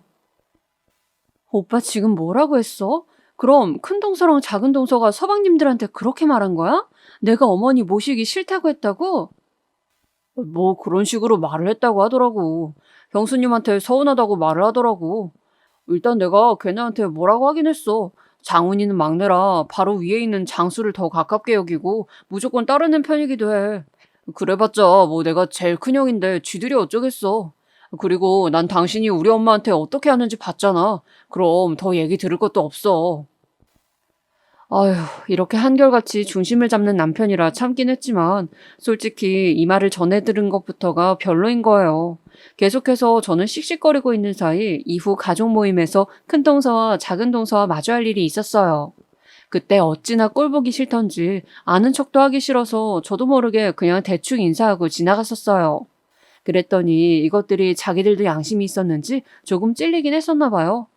계속 눈치를 살피는 듯 하더니 며칠 지나서 웬일로 작은 동서가 연락을 했더라고요. 아마도 큰 동서는 엔간한 말들은 자기가 다 전하다 보니 이번에는 작은 동서를 시킨 분위기였어요. 안녕하세요, 형님. 평소에 제가 연락을 좀 드렸어야 했는데 그러질 못했어요. 이제 얼마 안 있으면 애기도 낳으시는데 다 같이 만나요. 둘째 형님도 같이 가자고 하시더라고요. 제 입장에서 볼 땐 너무 웃긴 게 애기 낳을 때 되어서야 이제 연락 온 것도 마음에 안 들고 그동안 큰 동서 뒤에 숨어 있었던 건 뭔지 어이가 없더라고요. 아무래도 저랑 동갑이라서 더 불편하게 느껴졌나 싶었지만 일단 저는 너무 쫌생이처럼 생각하지 않기로 했어요. 따지고 보면 형님 동서간을 만나서 얘기한 적이 별로 없기도 했고 이렇게 따로 보면 아주 조금은 낫지 않을까 싶더군요. 솔직히 기대는 안 했지만 그냥 아기 낳을 때 되니까 저도 마음이 많이 야들야들해지고 감정의 변화가 있었던 것 같아요. 그런데 말이에요. 제가 이 당시에 그런 생각을 할 법도 했다고 지금도 느끼긴 하지만 그때 그러지 말았어야 했어요. 사람이 평소 안 들던 생각이 들고 안 하던 쪽으로 방향을 틀게 되면 한 번은 주의해야 하는 것이 맞는 것 같아요. 대체 왜 그랬을까요? 지금도 이 무렵을 생각하면 몇 번이나 자다 깨서 울기도 하고 마음을 진정시킬 수가 없거든요. 오롯이 남탓만 하는 것도 참 못났다고 생각하며 살아온 인생이지만 이건 정말 원망을 할 수밖에 없는 사건이에요. 지금 이걸 적고 있다가 저는 잠깐 멈추고 마음을 다시 진정하고 쓰게 되었어요. 이날은 잊을 수도 없는 날, 그러니까 목요일 오전이었어요. 제 예정일보다는 여유가 있는 때였고 동서들 동네에서 만나기로 했었어요. 저조차도 몸에 어떤 특별한 기미도 없고 전혀 문제될 것 없다 생각해서 만난 거고요. 다만 임산부를 지네들 동네로 오게 한 건 가면서도 꽁한 마음으로 여기게 되더라고요. 아무리 지네 애들이 어린이집이며 학교에서 일찍 온다지만 그럼 안 만나면 되잖아요. 아무튼 전 그쪽 번화가에 있는 백화점에서 만나게 되었어요. 거기 있는 아동복 매장에서 구태여 애기 옷을 사주겠다고 해대니까 말이에요. 하지만 카페에서 제가 한참을 기다리는데도 오지 않았고 약속 시간보다 한 30여 분 지나서 왔지 뭐예요. 둘 다 서로서로 카톡방에서 미안하다는 말만 일색일 뿐 무슨 애가 늦게 일어나서 어쩌고저쩌고 핑계를 대더라고요. 좋아요. 저는 그것까지도 그냥 넘길 수 있다고 생각은 해요. 헌데 이후로 일어나는 일들은 이걸 듣고 계시는 분들도 과연 저처럼 분노하실지 새삼 궁금해집니다. 오전 10시쯤 겨우들 만날 수 있었고 백화점 매장을 여기저기 돌고 있었는데 솔직히 우리 셋 다 좀 어색하잖아요. 아니, 저 빼고 둘은 오래 알았겠지만 저만 새삼스럽게 거기 껴서 약간 좀 메스꺼운 분위기가 있었잖아요. 그런데 무슨 왕따라도 시키듯 저만 혼자 뒤에 뒤뚱거리면서 자기들은 앞서가는 거예요. 그러다가 중간중간 쓱 돌아보면서 말을 걸더군요. 형님, 아들이니까 이런 거 리본 넥타이는 별로시죠? 그리고 신생아 옷 좋은 거 사도 오래 못 입혀요. 여기 매장이 이쁘긴 한데 신생아 옷들만 많더라고요. 그러면서 지들이 애기 키워봤다고 자꾸 본인들 기준의 이야기들만 하더라고요. 아니, 사줄 거면 사주고 아니면 말고 헤어져야 되는 거 아닌가요? 그 길고 넓은 백화점 한층 매장을 계속 돌고 돌더니 결국은 작은 매장 가서 내복 한 벌씩 둘이 사주더라고요. 이 정도는 굳이 저를 끌고 다니면서 볼 필요가 없을 텐데요. 이쯤 저는 지치기 시작했고 이상하게 몸이 피곤해지고 어지럽기 시작했어요. 이 무렵 때 이런 일들은 늘 있었지만 그래도 좀 피로하더라고요. 몇 번이나 말을 할까 말까 고민을 하던 중에 제 표정은 전혀 관심도 없고 분위기를 읽지 않는 동서들을 보니 답답해졌어요. 저기, 나 이제 그만 집에 가도 될까요? 몸이 많이 피곤해서 말이에요. 좀 걸었더니 힘들어서. 이렇게 오늘 옷도 사주고 마음 써줘서 정말 고마워요. 그래서 얼른 이들과의 불편한 눈치 싸움으로부터 멀어져서 택시에 올라타고 싶었어요. 그랬더니 둘도 약간 당황해서 서로를 마주보더니 약간은 미안한 눈치더군요. 그러더니 제 딴엔 딱히 안 받고 싶은 친절을 마구 권하는 거예요. 아, 형님 힘드셨어요? 그럼 저기 제가 차로 모셔다 드릴게요. 버스 타고 가시기도 그렇고 택시도 돈 들잖아요. 저 잠깐 여기 반찬만 사고 같이 나가요. 네? 막내 동서가 이렇게까지 말하는데 뿌리치기도 그렇고 사실 저도 이때 지하철역 밖으로 나가서 또 택시 잡고 할 생각을 하니 어질어질 하더라고요. 그런데 정말 뭐랄까, 이때라도 저는 그냥 혼자 갔었어야 했어요. 그랬으면 괜찮았을지 자신은 없지만 말이에요.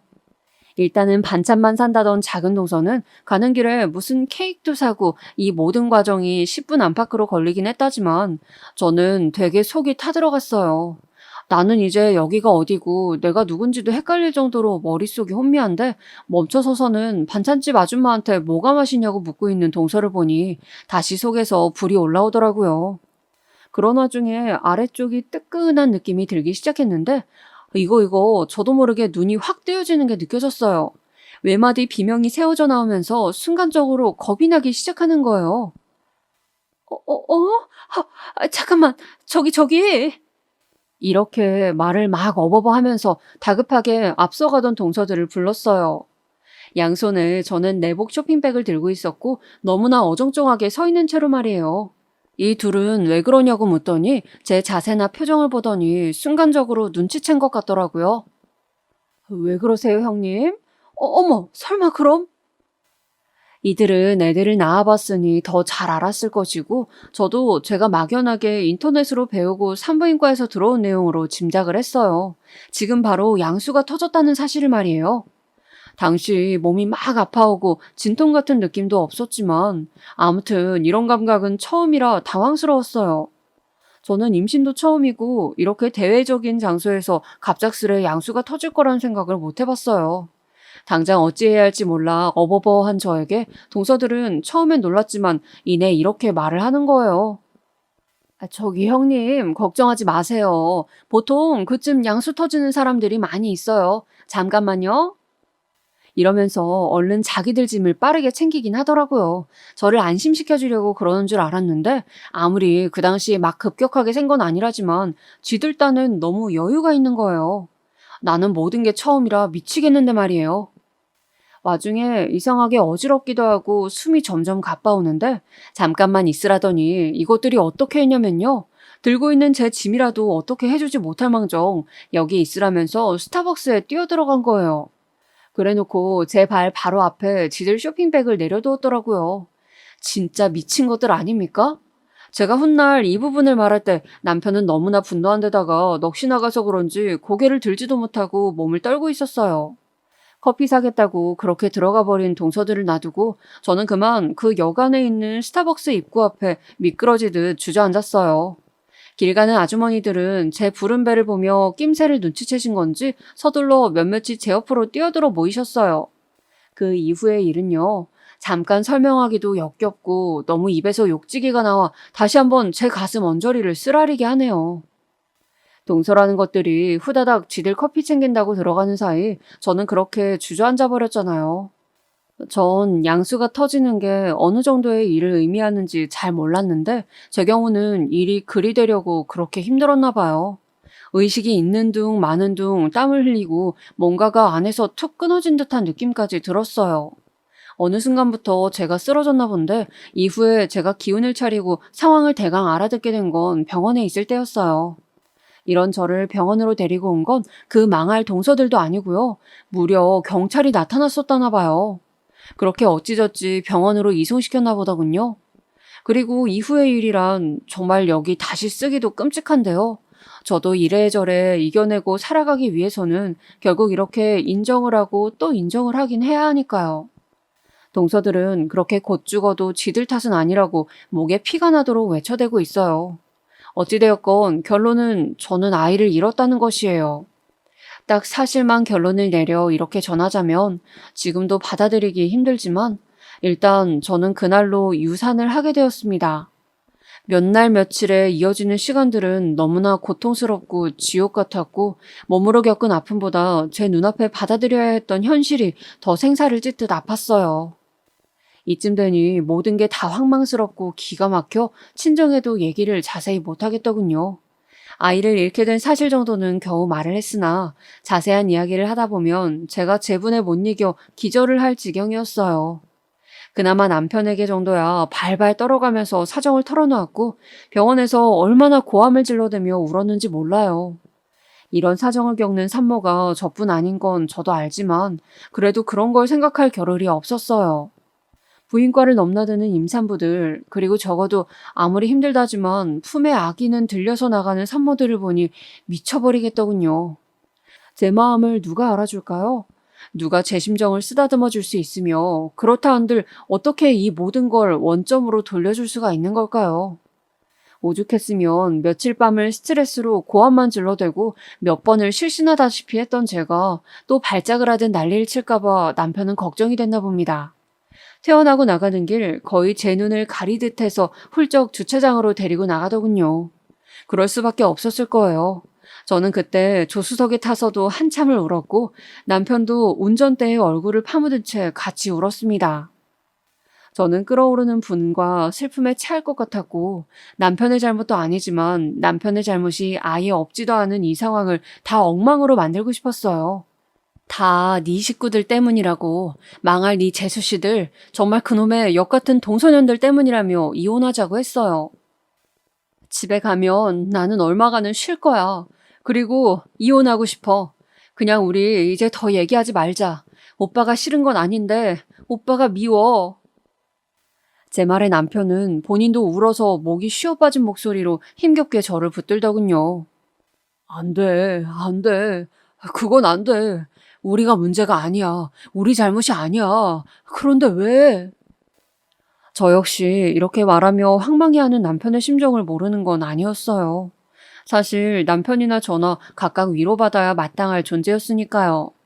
이런 상황에 이혼이라는 도장까지 찍힘받게 되는 건 남편에게 가혹한 것 같다고 제 주제에 또 뭘 그렇게 생각했던 걸까요? 하지만 그 정신없는 중에 그나마 연민이 들어 남편의 손이라도 잡았던 것은 그리 바보 같은 짓은 아니었나 봅니다. 이후로 남편이 차례차례 끊어낸 일들을 보면 이 사람도 당시 코너에 몰려 있었고 그때 손을 놓아버렸으면 어딘가 잘못됐겠다 싶더군요. 평소에 남편이라면 상상도 하지 못할 일, 도저히 저지르지 못할 일을 해버렸으니까요. 왜냐하면 바로 얼마 안 지나 남편은 자기 동생들을 우리 집으로 불러냈어요. 거기에는 동서들도 함께였고요. 동서들은 정말 물에 빠진 생쥐들 마냥 고개도 못 들고 그런 와중에 지들도 죽을 수만은 없었는지 구차한 변명과 구차한 선물들을 갖고 찾아왔더군요. 저기 아주버님, 형님은 괜찮으신가요? 일이 이렇게 되어 정말 힘드시겠어요. 이런 가타부타 가짠치도 않은 얘기가 들려오는 것을 정말 몸 한번 슬쩍 움직이는 소리까지 선명하게 들리는 고요한 우리 집에서 저는 안방에 누워 듣고 있었어요. 그들이 와서 조심스레 이런저런 말을 하고 분위기를 살피는 게 안방까지 들려올 정도로 집 분위기는 몹시 냉랭했고 잡음 하나 없었거든요. 남편은 저런 말에 답하지 않고 곧장 결론부터 말하더군요. 전 당시 저 말을 듣기까지 남편이 저런 생각을 하고 있었는지도 몰랐어요. 저기 니네들, 그리고 재수씨, 할 말이 있어서 오늘 여기까지 오라고 했어. 잘 들어라. 앞으로 어머니는 너희들이 알아서 모셨으면 한다. 아버지도 니네가 알다시피 허리도 안 좋으시고 움직이기 힘드신 상태야. 어머니는 자식들 중 누군가가 모시긴 해야 돼. 그러니 니들이 의논하고 각자 알아서 집에 모시던지 해라. 내 허락이 있을 때까진 요양원 같은 얘기는 꺼내지도 말고. 그러자 서방님들은 웅성웅성하는 눈치였고 사실상 이런 건 집에 잘 없는 남편보다 모든 걸 케어하는 아내들의 몫이니 동서들은 바로 반발이 들어오더군요. 그것도 큰 동서부터 말이에요. 저 아주버님, 얘기가 갑자기 왜 이렇게 되는 건지 설명이 필요해 보이는데요? 어머님 아프신 거야 알고 저희도 걱정은 하고 있죠. 그런데 그걸 왜 저희한테만? 저기 형님이 이렇게 되셔서 힘드시겠지만 일단은 자식이 셋인데 다 같이 이야기를 해봐야 하지 않을까요? 그러자 아주 잽싸게 작은 동서가 거들더군요. 지도 살아야겠으니 저리 빨리 말이 튀어나오나 봐요. 네네, 아주버님. 다 같이 얘기를 해봐야죠. 어머님 걱정은 되는데, 그래도 가족들 생활이 걸린 거니까 계획을 잘 짜서.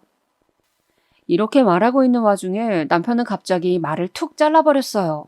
서방님들이야 본래 형한테 이래저래 말들 얻는 성격이 아니라서 그냥 가만히 있었고요.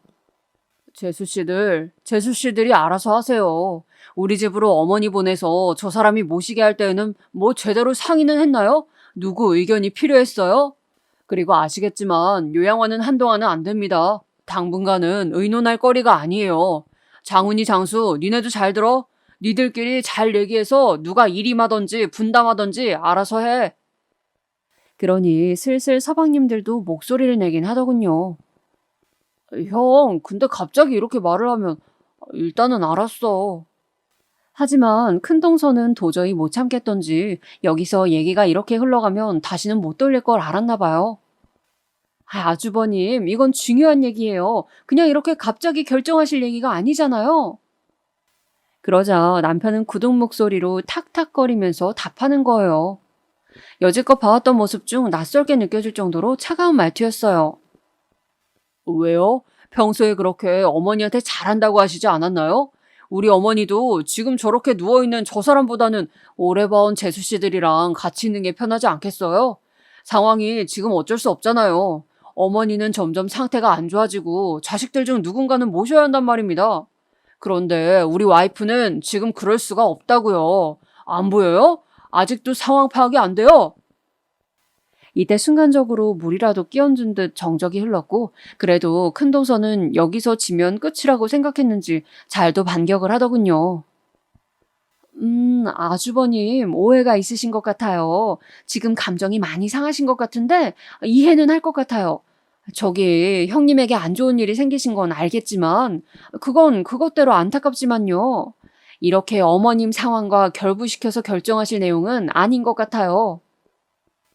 남편은 이때부터 흥분하기 시작했어요.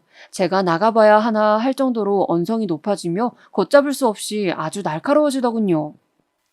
아니요, 전혀요. 왜 그렇게 생각하시죠? 그게 그거랑 무슨 상관인데요? 제가 그럴 일이 뭐가 있죠? 지금 제가 뭐 우리 와이프가 아픈 거랑 재수 씨들이랑 뭔가 연결되는 거라도 있어서 이런 말을 한다고요? 재수 씨, 왜 그렇게 생각하십니까? 재수 씨가 잘못하신 게 있는 건가요? 우리 와이프가 아프고 지금 집골이 이 모양 된 게 재수 씨랑 막내 재수 씨 탓을 해야 될 상황인 거예요? 얘기가 지금 그쪽으로 흘러가는 거 아닙니까? 이후로 저는 진짜 숨막힐 듯한 침묵 속에 계속 방문에 귀를 대고 있었지만 거의 한 10분가량 아무런 소리도 들리지 않는 중에 쥐가 날 지경이었어요. 다들 간 건가 싶어서 문틈을 살짝 열었는데 세상에 아직도 그러고들 앉아있는 거예요. 아무도 움직이지 않고 차마 그 누구도 발을 뗀다든지 말을 더 못 잇고 말이에요. 제가 다 갑갑하고 불편해서 그냥 다시 침대로 슬슬 움직여서 누웠어요. 그러고 얼핏 잠든 것 같은데 눈 떠보니까 밖이 깜깜하니 밤이 되어 있더군요. 근데 마침 남편이 들어오더니 제 머리를 쓸어 올리면서 말을 거는 거예요. 순간 눈물이 울컥하고 또 올라오더군요. 여보, 미안해. 진짜 내가 죄인이야. 여보를 너무 힘들게 했어. 남편의 무너지는 얼굴을 보니 저 역시 괴로운 마음에 같이 안고 토닥여 주었어요. 그러고 한참을 있다가 남편이 다시 무겁게 입을 열었는데 제가 그렇게 넋놓고 잠든 사이 서방님들이나 재수씨들이나 난리가 났었나 봐요. 아마 제가 양수가 터지고 유산까지 하게 된 사실에 대해서 저 동서들도 나름 지들 방어를 한답시고 남편들에게 어찌저찌 변명들을 했었을 거예요. 하지만 우리 남편까지 있는 앞에서 그런 적당한 발림말을 해봤자 먹히지 않았을 거 아니에요. 서방님들도 날 서 있는 큰형의 모습을 보니 더 대꾸를 하지 못했고 동서들은 졸지에 치매 상태가 많이 안 좋아진 어머니를 돌아가며 지들이 모실 생각을 하니 어이가 없었나 봐요. 하지만 불만이 많아도 어쩌겠어요? 이 집에서 웬만한 재산 상속은 거의 큰아들인 남편에게 되어 있고 서방님들이 딱히 그쪽에 막 욕심내는 쪽은 아닐지라도 동서들 생각은 달랐거든요. 그것 때문에 어머니한테 잘 보이려고 하는 것도 있었고 애지간히 권한이 우리 남편에게 있는 것도 알았을 거예요.